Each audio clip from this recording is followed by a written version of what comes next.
Hello hi friends, Jain academy YouTube channel में आप सभी का स्वागत है।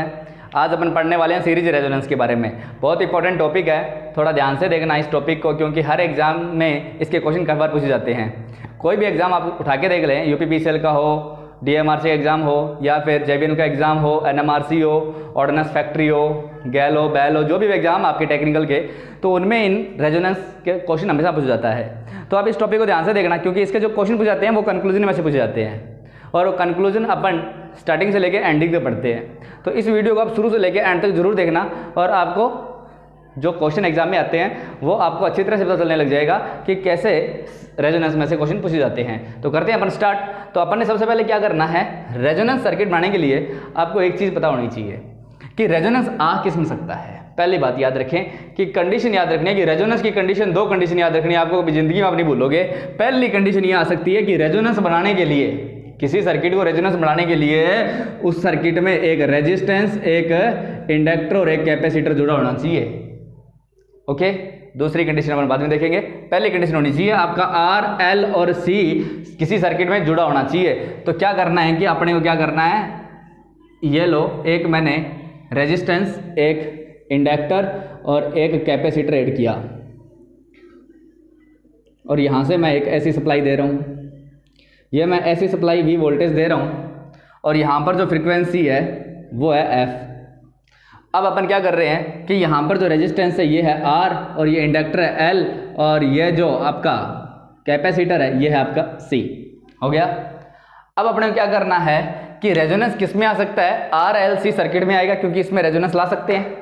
और इसमें रेजोनेंस कब आएगा वो ध्यान में रखें कि इसमें रेजोनेंस लाने का मतलब क्या है और कैसे आ सकता है। इस सर्किट में अगर अपन पावर फैक्टर यूनिटी कर दें, क्या कर दें, पावर फैक्टर की वैल्यू इकाई कर देंगे इसकी, तो आपका क्या आ जाएगा, इसमें रेजोनेंस बन जाएगा। ये सर्किट क्या बन जाएगा, रेजोनेंस बन जाएगा। ओके, इतना याद रखना है कि इस सर्किट में अगर अपन पावर फैक्टर यूनिटी कर दें तो यह परिपथ आपका रेजोनेंस सर्किट बन जाएगा। ओके, रेजोनेंस परिपथ बन जाएगा। तो अब वो यूनिटी कैसे करते हैं वो ध्यान से देखें। यहां से अगर अपना वोल्टेज ड्रॉप हो रहा है, वो हो रहा है वी आर, और यहां पर वोल्टेज ड्रॉप हो रहा है वो हो रहा है वी एल, और यहां पर वोल्टेज ड्रॉप हो रहा है वो है कौन सा, वी सी। अब बात करें कि यार यूनिटी पावर फैक्टर कैसे आ सकता है, जब अपन वी एल की वैल्यू वी सी के बराबर कर देंगे, जब वी एल की वैल्यू वी सी के बराबर कर देंगे तो सर्किट में यूनिटी पावर फैक्टर आ सकता है, कोई प्रॉब्लम नहीं है। पर एक प्रॉब्लम आती है कि इसका जो मैग्नीट्यूड होता है, वी एल और वी सी का जो मैग्नीट्यूड है वो किस पे डिपेंड करता है, वो डिपेंड करता है आपका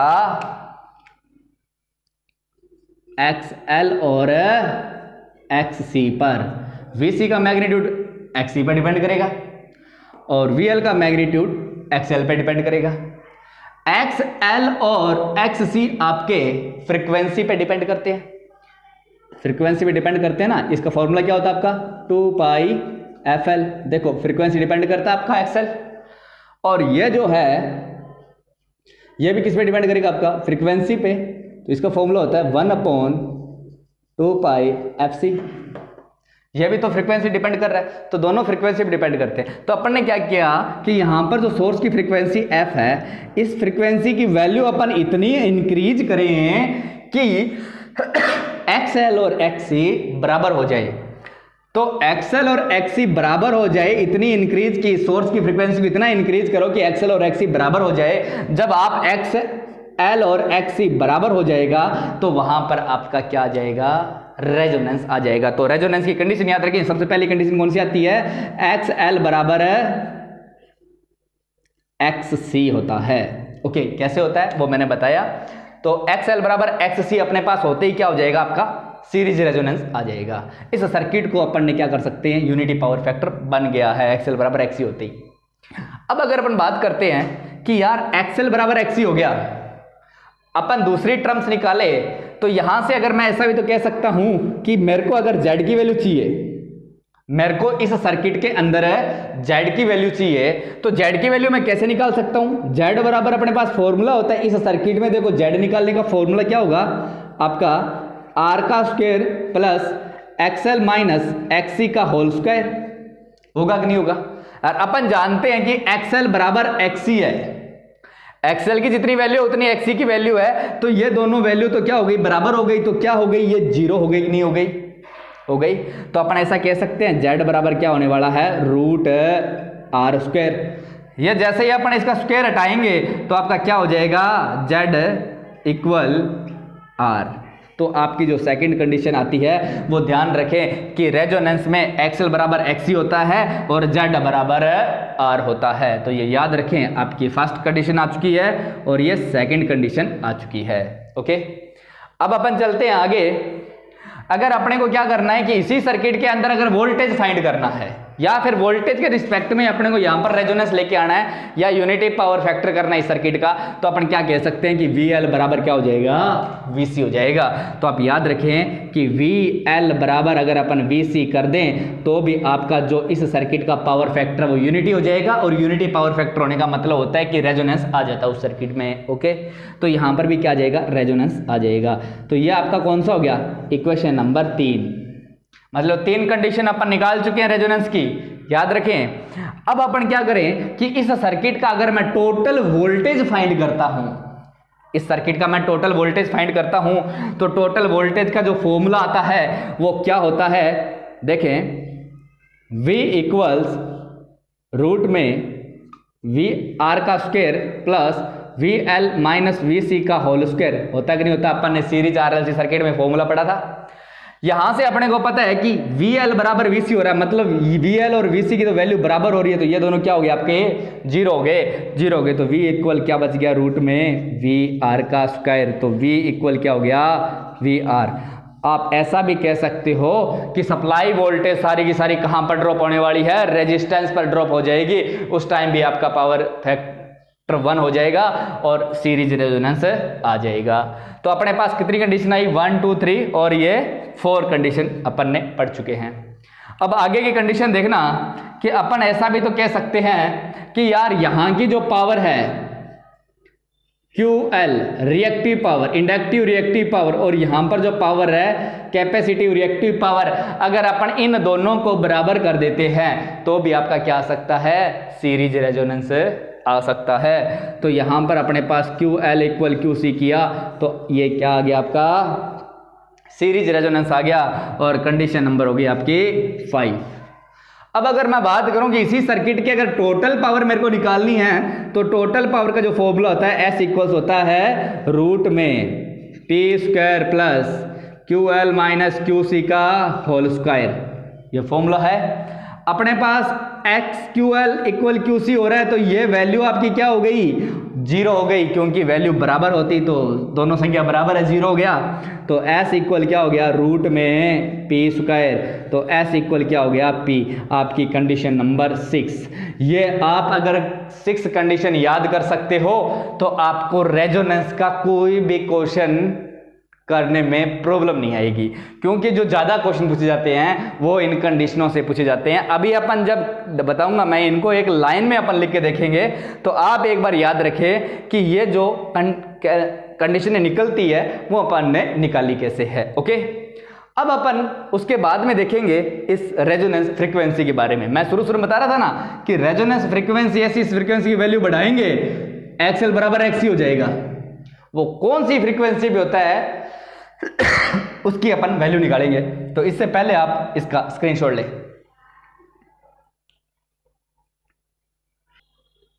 अब अपने को देखना है कि यार ऐसी अभी अपन बात कर रहे थे कि इस पर कौन सी फ्रीक्वेंसी होगी, ये F कौन सी फ्रीक्वेंसी है, इसको इंक्रीज करे पे, और वो कौन सी फ्रीक्वेंसी बनेगी जिस पर XL और XC बराबर हो जाएगा, है ना। अपन ये पढ़ रहे थे कि रेजोनेंस कब होगा, XL बराबर XC हो जाएगा, तो ये किसी फ्रीक्वेंसी पर ही तो होगा। तो अपने को वो फ्रीक्वेंसी याद करनी है कि किस फ्रीक्वेंसी पर XL बराबर XC हो जाता है। ओके, तो अपन ने पता किया कि XL बराबर,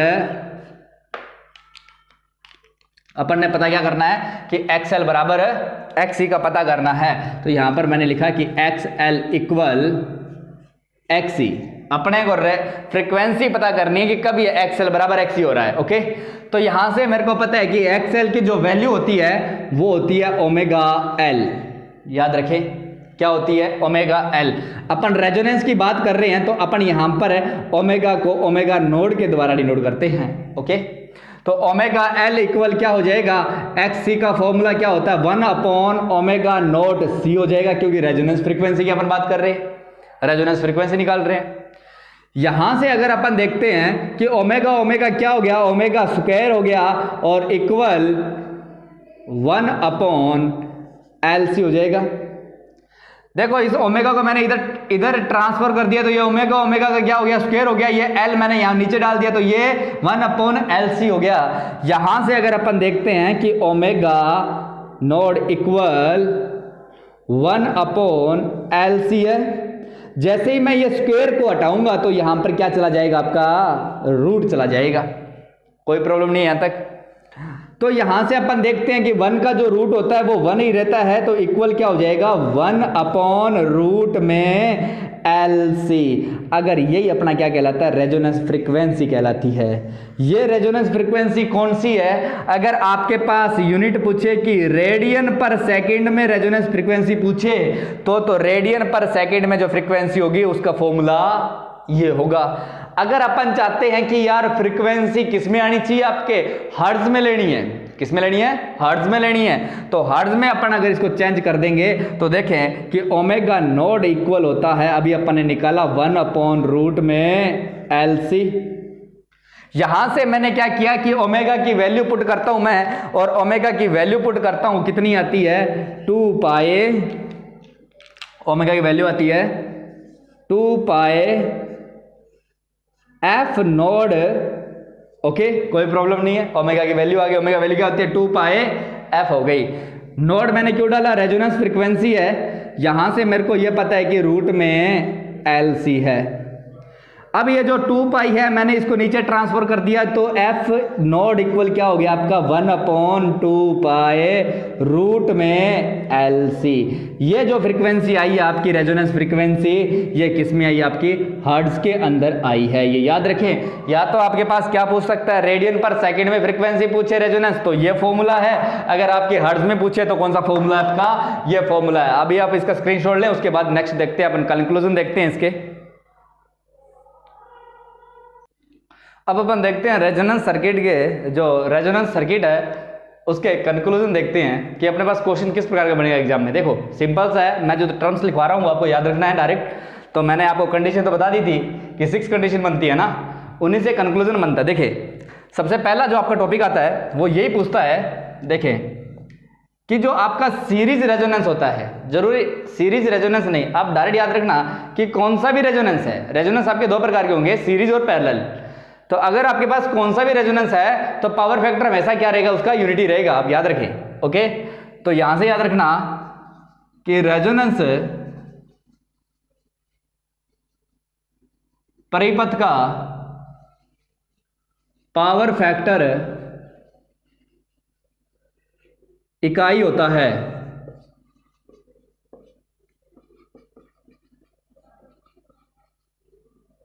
इंपॉर्टेंट है, वेरी वेरी, क्योंकि अगर इकाई नहीं कर पाएंगे, अगर अपन इस सर्किट का यूनिटी पावर फैक्टर नहीं लेके आएंगे तब तक ये रेजोनेंस भी नहीं कहलाएगा। ओके ये तो बताया था ना मैंने आपको शुरू में। दूसरी बात एक बार याद रखना कि सीरीज रेजोनेंस परिपथ में, सीरीज की बात कर रहा हूं यहां पर, ओनली फॉर सीरीज के लिए कैसे लागू होगा। ओके तो सीरीज रेजोनेंस परिपथ में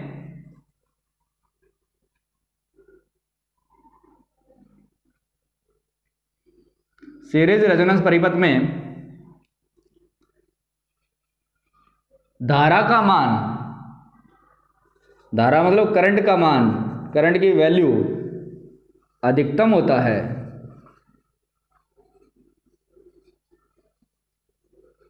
अब ऐसा क्यों होता है, रीजन देखें इसका, अधिकतम क्यों होता है। तो नेक्स्ट जो एरो लिखवा रहा हूं वो इसका रीजन होगा। देखें कि सीरीज रेजोनेंस में, सीरीज रेजोनेंस परिपथ में Z मतलब इंपीडेंस, इंपीडेंस की वैल्यू मिनिमम होती है।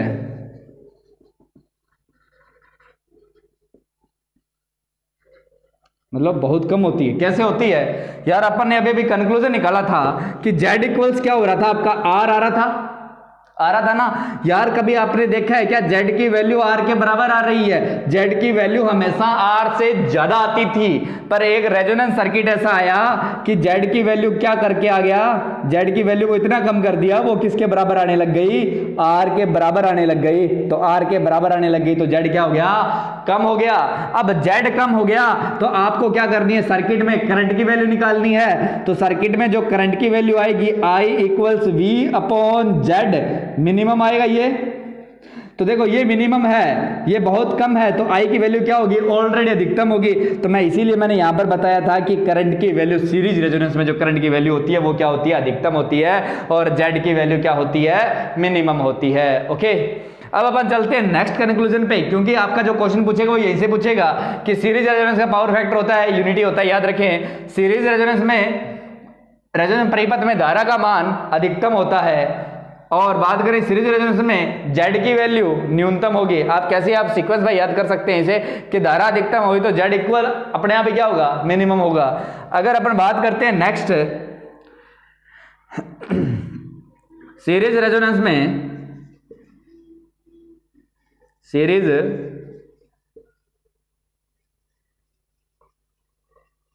रेजोनेंस परिपथ में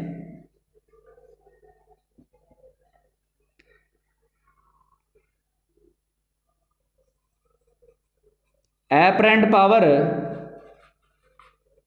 रियल पावर के बराबर होती है।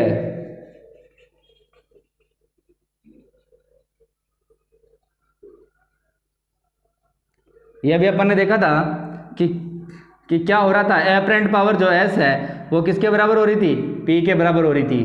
तो आप इसका स्क्रीनशॉट लें, फिर अपन नेक्स्ट कंक्लूजन देखते हैं इनके। अब नेक्स्ट कंक्लूजन देखें तो अपन ऐसा कह सकते हैं कि सीरीज रेजोनेंस में,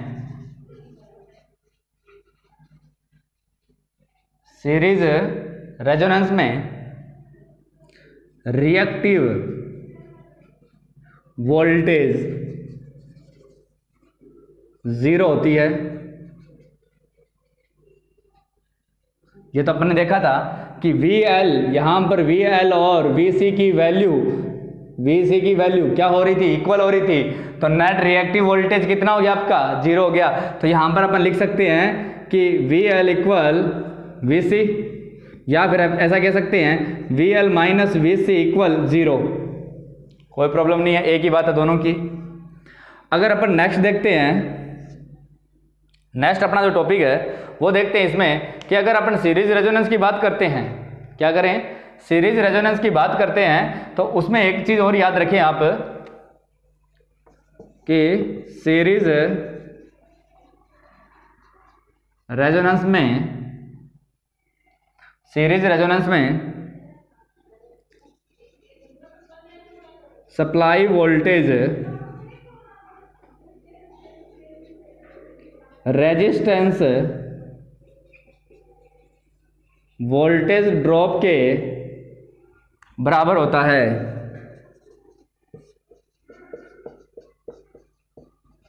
ओके, अपन ने देखा था V इक्वल्स क्या आ रहा था, VR क्या आ रहा था।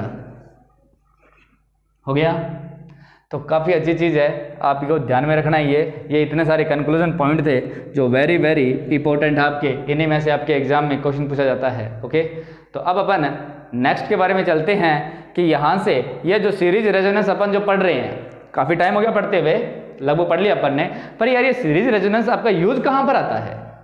सीरीज रेजोनेंस सर्किट बनाया है, ये क्यों बनाया, इसका रीजन क्या है, वो देखते हैं अपन कि कहाँ पर इसका यूज होगा। तो आप पहले इसका स्क्रीनशॉट लें, फिर देखते हैं। अब अपन देखते हैं कि जो रेजोनेंस सर्किट अपन ने पढ़ा वो कहाँ पर यूज आता है। तो देखें आप कि जो आपका रेजोनेंस सर्किट है वो इलेक्ट्रिक एनर्जी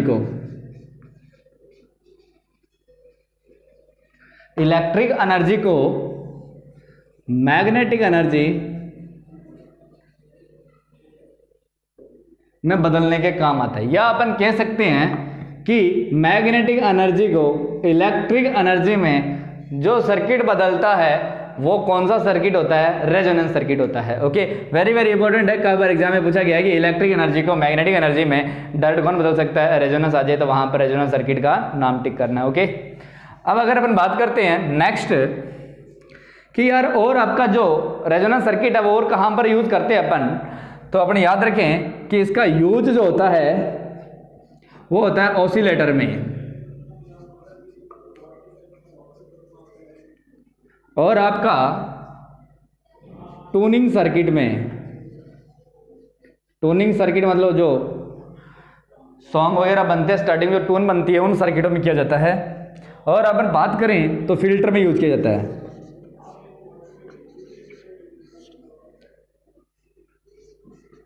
ETC। तो आपको ज़्यादातर याद रखना है, ये तीन जो एलिमेंट याद रखने हैं कि ऑसिलेटर में ज़्यादातर यूज किया जाता है और ट्यूनिंग सर्किट में और फिल्टर में इनका यूज ज़्यादा किया जाता है। किनका? सीरीज रेजोनेंस सर्किट का। ओके, तो यहां तक तो था। ये क्या होगा? करंट और फ्रीक्वेंसी के बीच में अगर अपन को ग्राफ ड्रॉ करेंगे वो रेजोनेंस कर्व कहलाएगा। तो अपन को डेफिनेशन में क्या लिखना है कि करंट और फ्रीक्वेंसी के बीच खींचा गया ग्राफ, करंट और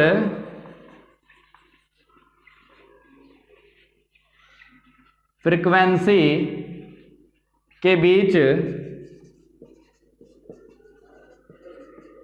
खींचा गया ग्राफ रेजोनेंस कर्व कहलाता है।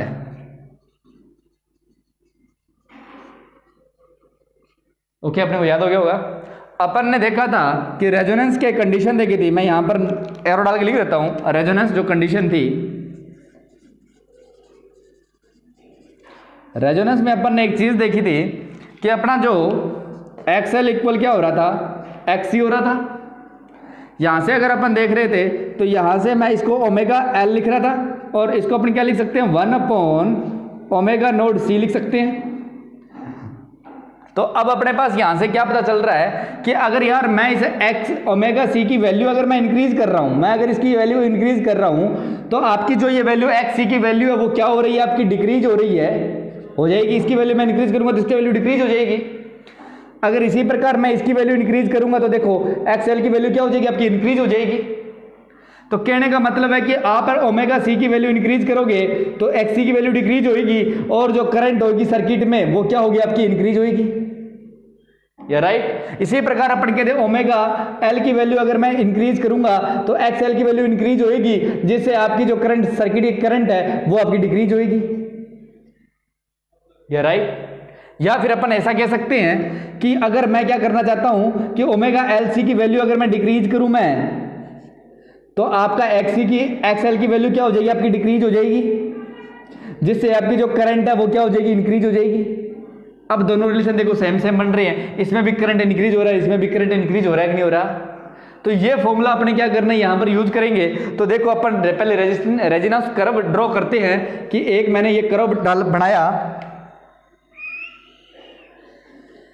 ये जो अपना कर्व है ये यहां पर जो करंट की वैल्यू है I, और यहां पर अगर मैं ड्रॉ कर रहा हूं कोई फ्रीक्वेंसी और करंट के बीच में कोई ग्राफ ड्रॉ कर रहा हूं, वो रेजोनेंस कर्व होगा। यहां से मैं अगर ओमेगा c की बात करता हूं तो ओमेगा c को अगर मैं जैसे जैसे बढ़ाऊंगा तो उसमें करंट की वैल्यू बढ़ती जाएगी। तो मैंने यहां से क्या किया? एक ग्राफ ड्रॉ करना स्टार्ट किया कि ये ग्राफ मैं किसके लिए ड्रॉ कर रहा हूं? ये मैं ग्राफ ड्रॉ कर रहा हूं किसके लिए? ओमेगा c के लिए। ओमेगा c की वैल्यू मैं इंक्रीज कर रहा हूं यहां से। तो ओमेगा की वैल्यू देखो, ओमेगा c की वैल्यू क्या हो रही है? यहां से इंक्रीज हो रही है, आपकी हो रही है।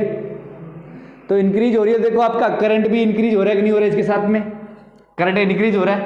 अब अपने क्या करना है? ओमेगा L की वैल्यू मेरे को डिक्रीज करनी है। मैं ओमेगा L के डिक्रीज करूंगा तो XL डिक्रीज होगा, करंट आपका इंक्रीज होगा। तो मेरे को यहां पर मानना है कि मेरे पास इस बार जो मैं यहां इस पॉइंट से ओमेगा L की वैल्यू अपन डिक्रीज कर रहा हूं। मैं देखो ओमेगा वैल्यू डिक्रीज हो रही है ना, इधर आएंगे डिक्रीज होगी। तो मैं यहां पर डिक्रीज चल रहा हूं, डिक्रीज ले रहा हूं, ये लो कम होता आ रहा है। तो यहां पर अपने को जो पॉइंट मिलना था वो पॉइंट ये था, ये पॉइंट मिल गया अपने को। अब अगर अपन बात करते हैं कि जहां पर करंट की वैल्यू मैक्सिमम होती है तो इस पॉइंट पर करंट की वैल्यू क्या हो रही है? I मैक्सिमम हो रही है। हो गया। तो ये जो जिस पॉइंट से मैक्सिमम हो रही है, ये इस पॉइंट से मैक्सिमम हो रही है, तो अपन एक चीज अभी अभी पढ़ी थी कि जिसमें करंट की वैल्यू मैक्सिमम होती है वो कौन सा सर्किट होता है? रेजोनेंस सर्किट होता है। और रेजोनेंस सर्किट में करंट की वैल्यू मैक्सिमम होती है ना। तो यहां पर जो आपका फ्रीक्वेंसी आएगी वो क्या आएगी? वो आएगी रेजोनेंस फ्रीक्वेंसी। इसको अपन लिखेंगे ओमेगा नोट के द्वारा। Okay, omega naught resonance frequency है। रेजोनेंस फ्रीक्वेंसी पर करंट की वैल्यू मैक्सिमम होती है, ये मैंने ऑलरेडी आपको कंक्लूजन में बताया था। अब अगर अपन बात करते हैं कि यहां से अगर मैं ये वैल्यू आरएमएस वैल्यू लेता हूं इस मैक्सिमम करंट की, अगर मैं आरएमएस वैल्यू लेता हूं तो आरएमएस वैल्यू कहीं यहीं कहीं होगी। तो यहां पर मैंने आरएमएस वैल्यू ली, इसको 0.707 आई मैक्सिमम लिया मैंने, आरएमएस वैल्यू ले ली। √2 से इस आई मैक्सिमम को डिवाइड किया तो कितना है? 0.70 आई एम आएगा। यहां से मेरे को 2 पॉइंट मिल रहे हैं, एक पॉइंट तो मेरे को ये मिल रहा है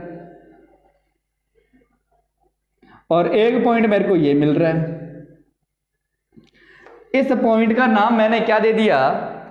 देखो, ये देखो, यहां पर अगर एक फ्रीक्वेंसी मिल रही है और एक मेरे को यहां पर फ्रीक्वेंसी मिल रही है। यहां पर जो फ्रीक्वेंसी मिल रही है मैंने ω1 नाम दिया और इसको मैं ω2 नाम दे देता हूं। इस ω1 को अपन कहते हैं लोअर कट ऑफ फ्रीक्वेंसी और ये जो आपके ω2 है ये है अपर कट ऑफ फ्रीक्वेंसी। याद रखें, ये कौन सी है? Lower cut off frequency, upper cut off frequency हो गई। और लोअर कट ऑफ फ्रीक्वेंसी और अपर कट ऑफ फ्रीक्वेंसी के बीच में जो आपका ये गैप बनता है ये क्या कहलाता है? तो याद रखें ये क्या है? Band width. ओके, तो कौन सी बैंड विड्थ होगी? अपर कट ऑफ फ्रीक्वेंसी और लोअर कट ऑफ फ्रीक्वेंसी के बीच में जो गैप है वो क्या कहलाता है? आपका बैंड विड्थ कहलाता है। ओके, अब अगर अपन बात करते हैं कि यहां से कई बार क्वेश्चन पूछा गया है कि यार जो यहां का जो ये ओरिएंट पार्ट है, ये वाला भाग है, जब अगर फ्रीक्वेंसी ओमेगा नोड, अगर आपकी जो फ्रीक्वेंसी है, जो ये रेजोनेंस फ्रीक्वेंसी, इससे अगर कोई कम फ्रीक्वेंसी अपने को मिलती है, रेजोनेंस फ्रीक्वेंसी से कोई फ्रीक्वेंसी कम है, तो आपका सर्किट किस नेचर का होगा? वो आपका लीडिंग नेचर का होगा। ये याद रखें, ये कैसा लीडिंग नेचर का होगा? लीडिंग नेचर का होगा। अगर आपकी फ्रीक्वेंसी, किसी सर्किट की फ्रीक्वेंसी रेजोनेंस फ्रीक्वेंसी से ऊपर जा रही है तो वो आपका नेचर सर्किट का कैसा होगा? लैगिंग नेचर का सर्किट होगा। या फिर अपन ऐसा कह सकते हैं कि जो आपका रेजोनेंस फ्रीक्वेंसी से कम फ्रीक्वेंसी का कोई सर्किट है वो हमेशा कैपेसिटिव सर्किट होगा। रेजोनेंस फ्रीक्वेंसी जो ज्यादा फ्रीक्वेंसी सर्किट है वो आपका इंडक्टिव सर्किट होगा। अपन ऐसा कह सकते हैं, कोई प्रॉब्लम नहीं है। वेरी वेरी इंपॉर्टेंट है कि यहां से आपका क्वेश्चन पूछा जाता है। अगर अपने पास ये अभी जो मैं डाटा लिखवा रहा हूं वो बहुत इंपॉर्टेंट है और डायरेक्ट आपके एग्जाम में पूछ जाता है। तो यहां से अगर अपन बात करते हैं कि ये नोट डाल के लिख दें आप सारे, यहां से अगर मैं बताता हूं आपको कि कई बार आपके क्वेश्चन यूं पूछता है कि ओमेगा इक्वल ओमेगा नोड हो जाए, ओमेगा इक्वल ओमेगा नोड हो जाए तो आपका जो पावर फैक्टर है वो आपका कैसा रहने वाला है? यूनिटी रहने वाला है। ओके, अगर अपन बात करते हैं कि जो ओमेगा नोड की वैल्यू ग्रेटर देन हो जाए, ओमेगा ज्यादा हो जाए ओमेगा नोड से, उस टाइम जो आपका सर्किट है वो इंडक्टिव नेचर का होगा। कैसा होगा? इंडक्टिव नेचर का होगा। अगर अपन बात करें कि ओमेगा की वैल्यू, ओमेगा नोड की वैल्यू ओमेगा से ज्यादा हो जाए तो उस टाइम जो सर्किट आपका वो कैसा होगा? कैपेसिटिव सर्किट होगा। वेरी वेरी इंपॉर्टेंट, काफी बार एग्जाम में पूछा गया है। ओके, तो आप ये याद रखें। इसके बाद में अगर आपसे कभी बैंडविड्थ के फॉर्मूला पूछ लिया जाता है तो डायरेक्ट बैंडविड्थ का फॉर्मूला याद रखें, R/L।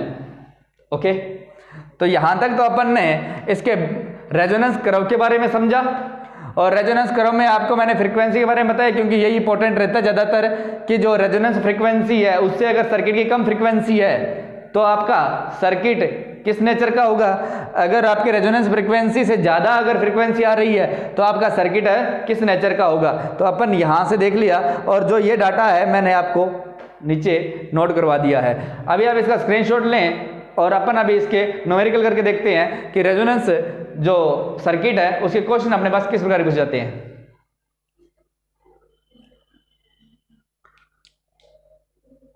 अब अपन वो क्वेश्चन देखते हैं जो एग्जाम में पूछे गए हैं।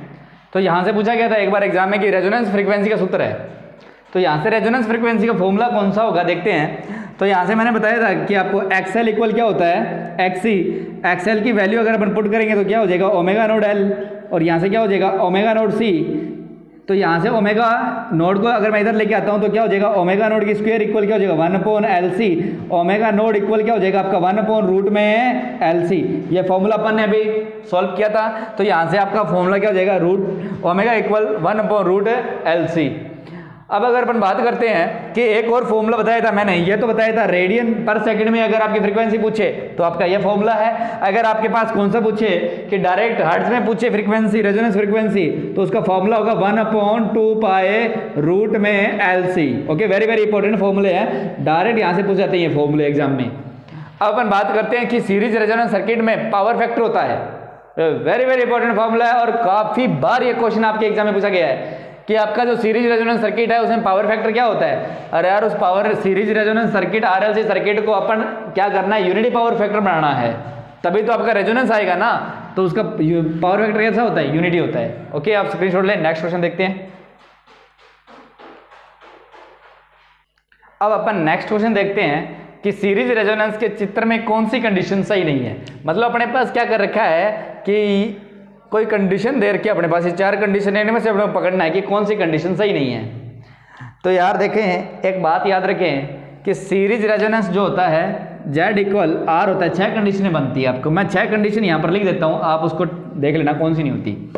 तो अपन सबसे पहले जो कंडीशन देखते हैं वो कंडीशन देखते हैं कि जो XL होता है वो किसके बराबर होता है, XC के बराबर होगा, तभी पावर फैक्टर यूनिटी होता था। दूसरी अगर अपन कंडीशन देख रहे थे, VL बराबर क्या थे, VC था, तभी आपका यूनिटी पावर फैक्टर आ रहा था सर्किट के अंदर। अगर अपन बात करें कि QL इक्वल कर देते थे QC को, तो भी आपका यूनिटी पावर फैक्टर आ रहा था। अब बात करें कि इसके अलावा जो था वो था कि जो इम्पीडेंस है वो अगर अपन रेजिस्टेंस के बराबर कर दें तो भी आपका यूनिटी पावर फैक्टर आ रहा है। एपरेंट पावर अगर रियल पावर के बराबर कर दें तो भी आपका यूनिटी पावर फैक्टर आ रहा है। और अगर अपन बात करें कि जो वोल्टेज है वो अगर supply voltage resistance drop voltage के बराबर कर दें तो भी आपका क्या आ रहा है, रेजोनेंस आ रहा है। तो आपकी ये 6 कंडीशन है, आप याद रखें। अब कैसे याद रखनी है वो मैं थोड़ी शॉर्ट ट्रिक बता देता हूँ आपको। इधर देखें कि किस प्रकार से इसको अपन याद कर सकते हैं। अपना जो RL सर्किट था, ये सर्किट है अपने पास, और यहाँ से मैं कोई सप्लाई दे रहा हूँ, ये यहाँ पर कोई सप्लाई सोर्स है। अब आपको याद रखना है कि रेजोनेंस कंडीशन लानी कैसी है। साहब इतना सा मामला याद करना है कि यार इन दोनों की वैल्यू है ना आपस में बराबर कर लेना। कौन सी भी वैल्यू आ जाए इन दोनों की वैल्यू बराबर कर लो, और जो आपका इन दोनों की वैल्यू बराबर कर लेना, आपका रेजोनेंस निकल जाए। कैसे देखें, अगर अपन यहाँ पर देखो इंडक्टिव रिएक्टेंस XL होती है, यहाँ पर क्या होता है कैपेसिटिव रिएक्टेंस XC होती है। इन दोनों को बराबर कर रहे थे तो अपना मामला ये आ रहा है कि नहीं आ रहा, आ रहा है ना। वोल्टेज ड्रॉप यहाँ पर VL होता है, यहाँ VC होता है, तो VL बराबर VC कर रहे हैं, देखो आ रहा है कि नहीं आ रहा। यहाँ पर QL बराबर QL पावर यहाँ होती है, QC पावर यहाँ होती है, बराबर कर रहे हैं तो आ रहा है कि नहीं आ रहा। अगर अपन इन दोनों की देखें, देखो ये जो रेजिस्टेंस होता है यहाँ पर जो सर्किट का टोटल रेजिस्टेंस Z होता है, इन दोनों को बराबर कर रहे हैं, देखो रेजोनेंस आ रहा है कि नहीं आ रहा, आ रहा है। अपन जानते हैं कि रेजिस्टेंस पर जो पावर होती है वो P होती है, और सर्किट में जो टोटल पावर होती है वो S होती है। देखें कि R को P को अगर मैं देखें किसके बराबर कर दूं, S के बराबर कर दूं, तो आपका रेजोनेंस आएगा कि नहीं आएगा, आएगा। यहाँ पर अपन सप्लाई वोल्टेज V है और यहाँ पर जो वोल्टेज है वो कौन सा है, VR है। अगर मैं इन दोनों को अगर बराबर कर देता हूँ तो आपका रेजोनेंस आएगा कि नहीं आएगा, आएगा। तो आपको याद रखना है कि यार इन दोनों की वैल्यू बराबर कर लेना तब रेजोनेंस आ जाएगा, और इन दोनों की वैल्यू बराबर कर देना तब रेजोनेंस आ जाएगा। बस एक चीज याद रखना कि सीरीज सर्किट में करंट की वैल्यू समान रहती है। तो यहाँ पर देखो कहीं करंट तो नहीं दे रखा क्या, ये देखो करंट दे रखा है, तो ये कंडीशन आपकी गलत है। तो इसका आंसर हो जाएगा ये वाला। ये सारी कंडीशन मैच करती है, कर रही है ना यहाँ से, तो आपको इसी प्रकार से याद रखना है। अब अपन चलते हैं कि सीरीज रेजोनेंस में परिपथ में धारा होती है। यार धारा क्या होगी, तो याद करें कि Z इक्वल्स क्या होता है, R होता है। Z की वैल्यू हमेशा R से ज्यादा होनी चाहिए ना, पर Z किसके बराबर में आया है, R के बराबर में आ गया, तो Z की वैल्यू मिनिमम हो गई। जब Z की वैल्यू मिनिमम हो गई तो आपकी जो करंट की वैल्यू हो गई वो मैक्सिमम हो गई। तो आपकी जो करंट की वैल्यू होती है वो क्या होती है, अधिकतम होती है रेजोनेंस सर्किट के अंदर। ओके, तो यहाँ स्क्रीनशॉट लें और अपन नेक्स्ट क्वेश्चन देखते हैं। अपन देखते हैं नेक्स्ट क्वेश्चन कि क्वेश्चन है कि रेजोनेंस कर्व कहलाता है, कौन सा रेजोनेंस कर्व कहलाएगा। तो आपको याद करना है कि यार जो अपन रेजोनेंस कर्व बना रहे थे वो किसके बीच में बना रहे थे, एक तो करंट और एक किसके बीच में बना रहे थे, अपन फ्रीक्वेंसी के बीच में क्या कर रहे थे, एक कर्व ड्रॉ कर रहे थे। तो अपने पास ऐसा कर्व आया था और फिर अपन ये यहाँ पर बोल रहे थे कि ये जो फ्रीक्वेंसी है वो रेजोनेंस फ्रीक्वेंसी है ना, कि रेजोनेंस फ्रीक्वेंसी पे करंट की वैल्यू क्या होती है, मैक्सिमम होती है। तो आप जो ये ग्राफ ड्रॉ कर रहे थे ये किसके बीच में कर रहे हो, आई और ओमेगा के बीच में, मतलब किसके बीच में, करंट और फ्रीक्वेंसी के बीच में ग्राफ ड्रॉ कर रहे हो। तो कौन सा हो जाएगा, करंट और फ्रीक्वेंसी के बीच में ग्राफ क्या कहलाएगा, आपका रेजोनेंस कर्व कहलाएगा। ओके, अब अपन चलते हैं, काफी इंपॉर्टेंट क्वेश्चन है और एग्जाम में भी पूछा गया क्वेश्चन है। अगर सीरीज आरएलसी सर्किट में फ्रीक्वेंसी रेजोनेंस फ्रीक्वेंसी से कम प्राप्त होती है तो परिपथ का पावर फैक्टर होगा। बड़ी अच्छी चीज है कि यार ये कह रहा है कि अपन ने एक रेजोनेंस कर्व पढ़ा, ये कर्व पढ़ा, इसमें जो ये वाला इधर वाला देखिए, अगर रेजोनेंस फ्रीक्वेंसी ये है, इस रेजोनेंस फ्रीक्वेंसी से अगर आपका डाटा इधर का आता है, रेजोनेंस फ्रीक्वेंसी से कम अगर कोई फ्रीक्वेंसी आती है, यहाँ पर कोई अगर आपको कोई एलिमेंट आता है, यहाँ पर ऐसा कह सकते हैं कि यहाँ पर कोई फ्रीक्वेंसी है, तो उस टाइम वो नेचर जो होगा उस सर्किट का वो कैसा होगा, कैपेसिटिव नेचर होगा। कैपेसिटिव नेचर होगा। कैपेसिटर में हमेशा कौन सा होता है, लीडिंग पावर फैक्टर होता है।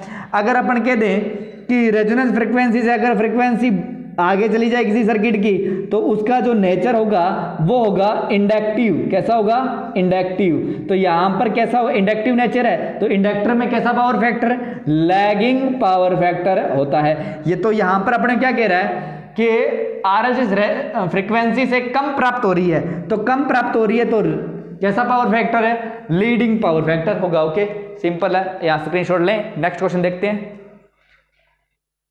तो अब नेक्स्ट क्वेश्चन देखते हैं कि ओमेगा इक्वल ओमेगा नोड है तो परिपथ में पावर फैक्टर होगा। यार आपको मैंने 3 कंडीशन लिखवाई थी कि जब मैं बैंडविड्थ पढ़ा रहा था, है ना, बैंडविड्थ और रेजोनेंस कर्व बताया था, उस टाइम मैंने आपको 3 कंडीशन बताई थी कि यार रेजोनेंस कर्व को अकॉर्डिंग अगर अपन देखें तो मैं यहाँ पर देखें कि ये दोनों क्वेश्चन आपके रेजोनेंस कर्व के अकॉर्डिंग है। तो यहाँ पर जो रेजोनेंस कर्व आपका इस प्रकार का बन रहा था और जो यहाँ पर जो अधिकतम जो करंट आ रही थी, आई मैक्सिमम प्राप्त हो रही है यहाँ पर, वो किस फ्रीक्वेंसी पे होती है, वो रेजोनेंस फ्रीक्वेंसी पे होती है। रेजोनेंस फ्रीक्वेंसी को अपन ओमेगा नोड कहते हैं। ओके, अगर अपने पास इससे पहले की अगर कोई माना कि यहाँ पर है, अपन आरएमएस वैल्यू ले लें, यहाँ पर मैंने आरएमएस वैल्यू ले ली तो 0.707 आई मैक्सिमम होगी। तो मेरे को यहाँ पर 2 प्रकार के फ्रीक्वेंसी मिल रही है, एक तो ये फ्रीक्वेंसी मिल रही है एक पॉइंट, और एक पॉइंट पे ये फ्रीक्वेंसी मिल रही है। इस फ्रीक्वेंसी को तो मैंने बोल दिया लोअर कट ऑफ फ्रीक्वेंसी और इसको मैंने बोल दिया अपर ऑफ कट ऑफ फ्रीक्वेंसी। अगर इस रेजोनेंस सर्किट से कोई, इस रेजोनेंस फ्रीक्वेंसी से कोई कम फ्रीक्वेंसी हो जाए, कोई कम फ्रीक्वेंसी हो जाए तो वो सर्किट इंडक्टिव होगा। इस रेजोनेंस फ्रीक्वेंसी से कोई अधिक फ्रीक्वेंसी चली गई तो वो सर्किट आपका इंडक्टिव होगा। अगर किसी सर्किट में रेजोनेंस फ्रीक्वेंसी रहे तो उस सर्किट में पावर फैक्टर है यूनिटी रहता है। तो ये क्या कह रहा है, ओमेगा बराबर ओमेगा नोड, मतलब जो आपकी फ्रीक्वेंसी है वो ओमेगा नोड के बराबर है, तो पावर फैक्टर कैसा रहेगा आपका, यूनिटी रहेगा। अब चलते हैं सीरीज आरएल सर्किट में। अब omega greater than omega node, मतलब ओमेगा की वैल्यू ओमेगा नोड से ज्यादा हो रही है, मतलब ओमेगा इधर बढ़ गया तो नेचर कैसा आ गया, इंडक्टिव आ गया। कैसा आ गया, इंडक्टिव नेचर का सर्किट आ गया। ओके, तो यहां पर इंडक्टिव नेचर का सर्किट आ गया तो इंडक्टिव नेचर आ गया। या फिर क्वेश्चन में ऐसा हो सकता था कि आपका पावर फैक्टर होगा, तो यार इंडक्टिव नेचर हो गया तो यहां पर वो पावर फैक्टर कौन सा होगा, लैगिंग पावर फैक्टर होगा कि नहीं होगा, क्योंकि इंडक्टर में कौन सा पावर फैक्टर होता है, लैगिंग होता है। तो यहां तक आप इसका स्क्रीनशॉट लें। तो अपन ने सीरीज रेजोनेंस के बारे में देखा और इसके क्वेश्चन भी देखे, और साथ में हमने रेजोनेंस कर्व भी देखा था।